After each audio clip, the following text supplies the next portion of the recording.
daimani. शरीफ मजान मरोगो interview वास्ता दुआ become नहीं वास्ता शरीफ चौक अल्लाह तला कामयाब बेकन सज्जी जिम्मेदारी कई सारे हैं अम्मू मर्ची मना कार मिली इंशाल्लाह सब तो बहुत सब्र को था नहीं मेरे गुर्बत रोज खत्म बन इंशाल्लाह यारे बच्चन तो बोलो ना तो देख भी शरीफ माफ अल्लाह हाफिज बोलो अल्लाह मयार है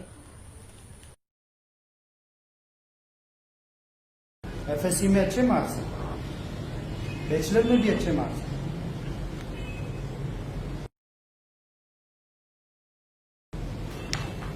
आप लियारी से हो? जी सर, मैं लियारी से हूँ और मैंने अपनी क्वालिफिकेशन भी वहीं से कंप्लीट की, लेकिन आप इस जॉब के लिए सुटेबल नहीं हैं। कुछ रिक्वायरमेंट हैं जो मैच नहीं कर रहे। तो सर अभी तक तो आप बिल्कुल पॉजिटिव बातें कर रहे थे। देखिए, मार्क्स बहुत अच्छे हैं, लेकिन हम मार्क्स के बिना पर आपको जॉब तो नहीं दे सकते ना। सर मुझे यकीन नहीं आता था कि लियारी वालों को लियारी पे रहने की वजह से जॉब नहीं मिलती। नहीं, लियारी की बात नहीं है, पर सॉरी।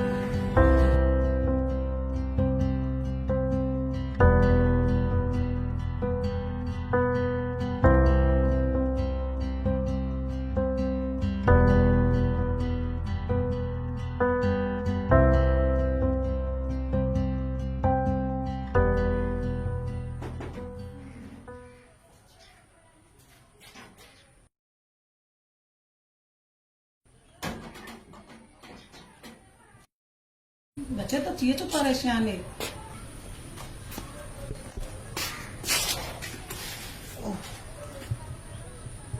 अम्मी जान कार न मिले अम्मा मार लियारी वाले कस कार न था बेटा परेशान होगी अल्लाह मालिक की तरह कार मिली अम्मा शुदा लेता ना नस्ते बेटा लोग है चिन्ह किन मन पाए